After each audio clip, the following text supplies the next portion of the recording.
ಎಲ್ಲರಿಗೂ ಶುಭೋದಯ. ಈ ಮೂಲಕ ತಮಗೆಲ್ಲರಿಗೂ ತರಬೇತಿ ನೀಡುವುದೇನೆಂದರೆ, ಅಂಗನವಾಡಿಗಳನ್ನು ಕಡ್ಡಾಯವಾಗಿ ಎಲ್ಲರೂ ತೆರೆಯಬೇಕು. ಹಾಗೂ ಹೊಸ ಆವೃತ್ತಿಯಲ್ಲಿ ಸ್ವಲ್ಪ ಬದಲಾವಣೆಗಳು ಆಗಿರುತ್ತವೆ. ಅವುಗಳು ಯಾವುವು ಅಂತ ನಾನು ನಿಮ್ಗೆ ತೋರಿಸ್ತೀನಿ ಒನ್ ಬೈ ಒನ್. ಮೊದಲನೇದಾಗಿ ತೆರೀತೀರಿ ಅಂಗನವಾಡಿ. ಓಕೆನಾ? ಈಗ ತೆರೆದ್ಬಿಟ್ಟು ಈಗ ನೋಡಿರಿ, ಚಿಲ್ಡ್ರನ್ಸ್ ಗ್ರೂಪ್ ಫೋಟೋ ಅಂತ ಇರುತ್ತೆ. ಇದ್ರ ಮ್ಯಾಗೆ ಕ್ಲಿಕ್ ಮಾಡ್ಕೊರಿ. ಇದ್ರ ಮ್ಯಾಗೆ ಕ್ಲಿಕ್ ಮಾಡ್ಕೊಂಡ್ರೆ ಮುಂದೆ ಏನಿರುತ್ತಲ್ಲ, ಮಕ್ಕಳದ್ದು ಫೋಟೋ ಇರುತ್ತಲ್ಲ, ಆ ಮಕ್ಕಳ ಫೋಟೋ ಕಂಪಲ್ಸರಿ ಮಕ್ಕಳು ಇರಬೇಕಲ್ಲಿ. ಈಗ ನೋಡಿರಿ, ನಾನು ಡೆಮೋ ಸಲುವಾಗಿ ನಿಮಗೆ ಇದು ತೋರಿಸ್ತಾ ಇದ್ದೀನಿ. ಇಲ್ಲಿ ಇಲ್ಲಿ ಚಿಲ್ಡ್ರನ್ಸ್ ಗ್ರೂಪ್ ಫೋಟೋ ಅಂತ ಐತಲ್ಲ, ಅದ್ರ ಮೇಲೆ ಕ್ಲಿಕ್ ಮಾಡ್ಕೊರಿ. ಆಮೇಲೆ ಇಲ್ಲಿ ಮುಂದುವರಿ ಹೆಸರಿ ಅಂತನ್ರಿ, ಇಲ್ಲಿ ಮಕ್ಕಳ ಫೋಟೋ ಇರುತ್ತಲ್ಲ, ಅದ್ರ ಮೇಲೆ ಕ್ಲಿಕ್ ಮಾಡ್ಕೊರಿ. ಆಮೇಲೆ ಏನೈತಿ ಸಲ್ಲಿಸಿ ಅಂತನ್ರಿ. ಆಮೇಲೆ ಇಲ್ಲಿ ಟರ್ನ್ ಆನ್ ಅಂತ ಇರುತ್ತಲ್ಲ, ಟರ್ನ್ ಆನ್ ಅಂತನ್ರಿ. ಲೊಕೇಶನ್ ಅದು ಆನ್ ಇಟ್ಟಿರಲೇಬೇಕು ಕಂಪಲ್ಸರಿ. ಇಲ್ಲಿ ನೋಡ್ರಿ, ಈ ರೀತಿ ಸಕ್ಸಸ್ ಅಂತ ಬರುತ್ತೆ. ಓಕೆ, ಈಗ ನಾನು ಜಸ್ಟ್ ಡೆಮೋ ಪರ್ಪಸ್ ಒಂದು ಬೇರೆ ಫೋಟೋನೇ ಹಾಕಿದ್ದೀನಿ ನಾನು. ಬಟ್ ಅದೇನಾಗುತ್ತೆ, ಅದು ಕೌಂಟ್ ಆಗೋಲ್ಲ, ಅದು ಹೆಡ್ ಕೌಂಟ್ ಆಗುತ್ತೆ. ಓಕೆ, ನೀವೇನು ಮಾಡಬೇಕು, ಲೈವ್ ಫೋಟೋನೇ ಹಾಕಬೇಕು. ಈಗ ನೋಡಿರಿ, ನೆಕ್ಸ್ಟ್ ಅಟೆಂಡೆನ್ಸ್ ಓಪನ್ ಆಗುತ್ತೆ. ಈಗ ಅಟೆಂಡೆನ್ಸ್ ನೀವು ಹಾಕ್ಬೇಕು ರೀ, ಅಲ್ಲಿ ಎಷ್ಟು ಕಾಣಿಸ್ತಿರ್ತದಲ್ಲ ಅಷ್ಟು ಹಾಕಬೇಕು. ಈಗ ನಾನು ಜಸ್ಟ್ ಡೆಮೋ ಪರ್ಪಸ್ ಒಂದಿಷ್ಟು ಹಾಕ್ಬಿಟ್ಟು ನಾನು ತೋರಿಸ್ತೀನಿ, ಸಲ್ಲಿಸ್ತೀನಿ. ಓಕೆ, ಉಳಿದಿದ್ದಂತೂ ನಿಮಗೆಲ್ಲ ಗೊತ್ತೇ ಇದೆ.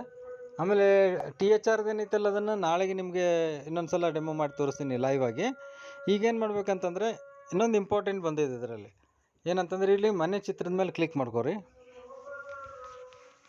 ಮನೆ ಚಿತ್ರ ಇಲ್ಲಿ ನೋಡಿರಿ, ಇಲ್ಲಿ ಕಾಣಿಸ್ತಾ ಇದೆ ನೋಡಿರಿ, ಅಟೆನ್ಷನ್ ಅಂತೇಳಿ. ಅದ್ರ ಮೇಲೆ ಕ್ಲಿಕ್ ಮಾಡಿರಿ. ಇಲ್ಲಿ ಅಟೆನ್ಷನ್ ಅಂತ ಕ್ಲಿಕ್ ಮಾಡಿಬಿಟ್ಟು ಇಲ್ಲಿ ತೋರಿಸ್ತಾ ಇದೆ ನೋಡಿರಿ. ಇದನ್ನು ಒಂದಿಷ್ಟು ಮಂದಿಗೆ ಇಂಗ್ಲೀಷ್ ಬರಲಿಲ್ಲ ಅಂದರೆ ಇದನ್ನು ಕನ್ನಡ ಒಳಗೆ ಮಾಡ್ಕೋಬೋದು ನೀವು.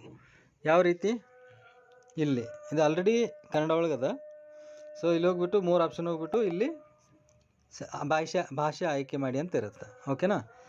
ಈಗ ನಾನೇನು ಮಾಡ್ತೀನಿ, ಹೊಸ ಆಪ್ಷನ್ ತೋರಿಸ್ತೀನಿ ನೋಡಿರಿ. ಇಲ್ಲಿ ಅಟೆನ್ಷನ್ ಅಂದರೆ ನಿಮಗೆ ಸೂಚನೆ. ಇದ್ರ ಮೇಲೆ ಕ್ಲಿಕ್ ಮಾಡ್ಕೋರಿ. ಮುಂದಿನ ಬೆನಿಫಿಷರಿ ಚೇಂಜಸ್. ಇಲ್ಲಿ ನೋಡಿರಿ, ಎಕ್ಸ್ಪೆಕ್ಟೆಡ್ ಡೆಲಿವರಿ ಅಂದರೆ ಇನ್ನು ಮುಂದೆ ಡೆಲಿವರಿ ಯಾವಾಗ ಅದೋ ಅದನ್ನು ಲಿಸ್ಟ್ ತೋರಿಸ್ತದೆ ಅದು. ಇದ್ರಾಗ ನೋಡಿರಿ, ತೋರಿಸ್ತಾ ಇದೆ ವಿದ್ಯಾವತಿ ಅಂತ ತೋರಿಸ್ತಾ ಇದೆ. ಅವ್ರದ್ದು ಎಂಡ್ ಆಫ್ ಡೆಲಿವರಿ ಡೇಟ್ ಅದನ್ನು ತೋರಿಸ್ತಾ ಇದೆ. ಅದನ್ನು ನೀವು ವರ್ಗಾವಣೆ ಮಾಡಿ ಅಂತ ಅನ್ಬೇಕು, ವರ್ಗಾವಣೆ ಮಾಡಿ ಅನ್ಬೇಕು. ಓಕೆನಾ? ಇಲ್ಲಿ ಡೆಲಿವರಿ ಡೇಟ್ ಹಾಕಬೇಕು. ಅವರು ಹೇಳಿದ್ದಾರೆ ಈ ರೀತಿ ಹಾಕಬೇಕು. ನೆಕ್ಸ್ಟ್ ಇಲ್ಲಿ ದವಾಖಾನೆ, ನೆಕ್ಸ್ಟ್ ಹುಡುಗ ಅಥವಾ ಹುಡುಗಿ, ನೆಕ್ಸ್ಟ್ ತೂಕ ಹಾಕ್ಬೇಕು ರೀ. ನೆಕ್ಸ್ಟ್ ಸೆಂಟಿಮೀಟ್ರ್ ಹಾಕಬೇಕು ಎತ್ತರ, ಮತ್ತು ಮುಂದುವರಿಸಿ ಅನ್ಬೇಕು. ಓಕೆನಾ? ಇದೆಲ್ಲ ಮತ್ತು ಮಗುವಿಂದು ಇದೆಲ್ಲ ಫಾರ್ಮ್ ಬರುತ್ತೆ, ಅದನ್ನು ಓಪನ್ ಮಾಡಿ ಹಾಕಿರಿ. ಆಮೇಲೆ ಇದ್ರದ್ದು ಮೇನ್ ಉದ್ದೇಶ ಏನು ಗೊತ್ತಾ? ಏನು ಈಗ ಮುಂದಿನ ಕಾರ್ಯಕ್ರಮಗಳನ್ನು ಅದು ಅಟೆನ್ಷನ್ ಅಂತ ತೋರಿಸ್ತದೆ. ನೆಕ್ಸ್ಟ್ ಇನ್ಯಾಕ್ಟಿವ್ ಅಂತಂದ್ರೆ ಏನು ಹೇಳ್ರಿ, ಇಲ್ಲಿ ಮೇಲೆ ಟಿಪ್ಪಣಿ ಅಂತ ಕೊಟ್ಟ ನೋಡ್ರಿ. ಈ ಬೆನಿಫಿಷರಿಗಳು 30 ದಿನ ಆದಮೇಲೆ ಇನ್ಯಾಕ್ಟಿವ್ ಆಗ್ತಾವೆ ಅಂತೇಳಿ. ಓಕೆ, ಈಗ ಫಾರ್ ಎಕ್ಸಾಂಪಲ್ ನೋಡಿರಿ, ಈಗ ಬಾಣಂತಿ ಇರ್ತಾಳೆ. 6 ತಿಂಗಳಾದ್ಮೇಲೆ ಆಕಿ ಹೊರಗೆ ಹೋಗ್ತಾಳೆ. ಓಕೆನಾ? ನೆಕ್ಸ್ಟ್ ಕೆಟಗರಿ ಚೇಂಜ್, ಇಲ್ಲಿ ಅವು ಇಲ್ಲ. ಕೆಟಗರಿ ಚೇಂಜ್ ಅಂತಂದರೆ ಈಗ 6 ರಿಂದ 3 ವರ್ಷದ ಮಗು 3 ವರ್ಷ ತುಂಬಿದ ಮೇಲೆ 3 ರಿಂದ 6 ವರ್ಷಕ್ಕೆ ಹೋಗುತ್ತೆ. ಓಕೆ, ಇದು ಒಂದು ಹೊಸದ ಬದಲಾವಣೆ ಆಗಿರುತ್ತದೆ. ಎಲ್ಲರೂ ಇದನ್ನು ನೋಡ್ಕೊರಿ. ಆಮೇಲೆ ದಯವಿಟ್ಟು ಎಲ್ಲರೂ ಮನೆ ಭೇಟಿಗಳನ್ನು ದಿನಾಲೂ ಚೆಕ್ ಮಾಡಿರಿ. ದಿನಾಲೂ ಚೆಕ್ ಮಾಡ್ಕೊರಿ. ಚೆಕ್ ಮಾಡ್ಕೊಂಬಿಟ್ಟು ಮನೆ ಭೇಟಿಗಳನ್ನು ಮಾಡಬೇಕು ನೀವು ದಯವಿಟ್ಟು. ಇಲ್ಲಿ ನೋಡಿರಿ, ಒಂದು ಉಳಿದದ. ಇದನ್ನು ಮುಗಿದಿದೆ ಅಂತ ಕ್ಲಿಕ್ ಮಾಡಿರಿ. ಓಕೆ, ಈ ರೀತಿ ಎಲ್ಲರೂ ದಯವಿಟ್ಟು ನೀವು ಏನು ಮಾಡಬೇಕು, ಓಪನ್ ಮಾಡಿ ಅಂಗನವಾಡಿ ಕೇಂದ್ರಗಳ ಕಾರ್ಯಚಟುವಟಿಕೆಗಳನ್ನ ಮಾಡಬೇಕು. ಇನ್ನೊಂದು ಇಂಪಾರ್ಟೆಂಟ್ ಏನಂದರೆ, ಇಲ್ಲಿ ಫಲಾನುಭವಿ ಒಳಗೆ ಗರ್ಭಿಣಿ ಇರ್ತಾರಲ್ರಿ, ಅವ್ರು 9 ತಿಂಗಳು ತುಂಬಿರ್ತದೆ, ಆದರೂ ಕೂಡ ನೀವು ಅಲ್ಲೇ ಇಡ್ತೀರ ಅದನ್ನ. 9 ತಿಂಗಳು ತುಂಬಿದ್ದು ಕಂಪಲ್ಸರಿ ನೀವೇನು ಮಾಡ್ಬೇಕು, ಅದನ್ನು ವಲಸೆ ಮಾಡಬೇಕು. ಈಗ ನೋಡಿರಿ, ಇಲ್ಲಿ ಭಯಕ್ಕ ಅಂತೈತಿ. 9 ತಿಂಗಳು ಆಗ್ಯಾವ ಅವರಿಗೆ. ಇಲ್ಲಿ ಬಾಜು 3 ಚಿಕ್ಕಿ ಮ್ಯಾಗ ಹೋಗ್ರಿ, ಬಾಣಂತಿಗೆ ವಲಸೆ ಹೋಗಿ ಅಂತನ್ರಿ. ವಲಸೆ ಹೋಗಿ ಅಂತಂದು ಆಗಲೇ ಹೇಳಿದ್ನಲ್ಲ, ಅದೇ ರೀತಿ ಇದು ಮಾಡ್ಕೊರಿ. ಇದು ಡೆಲಿವರಿ ಡೇಟ್ ಹಾಕಿರಿ, ಓಕೆ ಅಂತನ್ರಿ. ಹಾಸ್ಪಿಟಲ್, ಇದು ಮನೆ ಚಿತ್ರ, ಇನ್ನೊಂದು ಹಾಸ್ಪಿಟಲ್ ಚಿತ್ರ ಇದೆ. ಹುಡುಗ ಆಗೈತೆ ಹುಡುಗಿ ಆಗೈತೆ ಹಾಕಿರಿ. ಆಮೇಲೆ ಎತ್ತರ ತೂಕ ಹಾಕಿರಿ. ನೆಕ್ಸ್ಟ್ ಏನೈತಿ, ಎತ್ತರ ಇಲ್ಲಿ 45. ಸುಮ್ಮನೆ ಡೆಮೋ ಪರ್ಪಸ್ ಹಾಕ್ತಾಯಿದ್ದೀನಿ ನಾನು, ಹೆಚ್ಚು ಕಮ್ಮಿ. ನೀವು ಕರೆಕ್ಟಾಗಿ ಹಾಕಿರಿ ದಯವಿಟ್ಟು. ಇಲ್ಲಿ ತಾಯಿ ಅಂತೂ ಬಾಣಂತಿಗೆ ಹೋದ್ಲು. ಈಗ ಮಗು ಏನೈತಲ್ಲ ಮಗುವಿನ ಹಾಕಬೇಕು, ಮಗುವಿನ ಮಾಹಿತಿಯನ್ನು ಹಾಕಬೇಕು ಇಲ್ಲಿ. ಈಗ ನೋಡ್ರಿ ಮಗುವಿನ ಹೆಸರು ಬೇಬಿ ಆಫ್ ಬಾಯಕ್ಕ ಅಂತ ಹಾಕಿದೆ.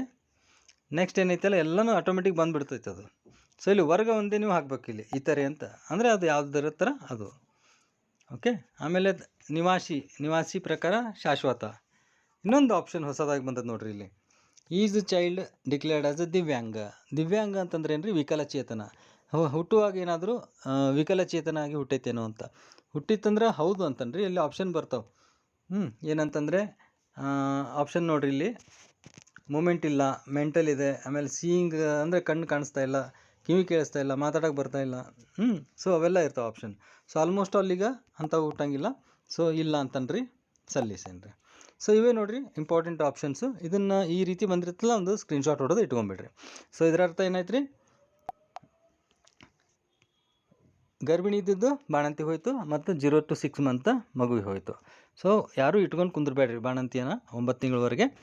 ಆಮೇಲೆ ನೆಕ್ಸ್ಟ್ ಇನ್ನೊಂದು ಏನಂತಂದರೆ, ಯಾರೂ ಹೊರಕ್ಕೆ ಹಾಕಬೇಡ್ರಿ, ಅಂದರೆ ಮೈಗ್ರೇಟ್ ಔಟ್ ಮಾಡಬೇಡ್ರಿ. ಮೈಗ್ರೇಟ್ ಇನ್ನೇ ಇರಲಿ, ಬೇರೆ ಕಡೆ ಹೋದ್ರಂದರೆ ಅವ್ರಿಗೆ ಟ್ರಾನ್ಸ್ಫರ್ ಮಾಡ್ಕೊಳಕ್ಕೆ ಬರ್ತದೆ. ಓಕೆ, ಎಲ್ಲರಿಗೂ ಧನ್ಯವಾದಗಳು.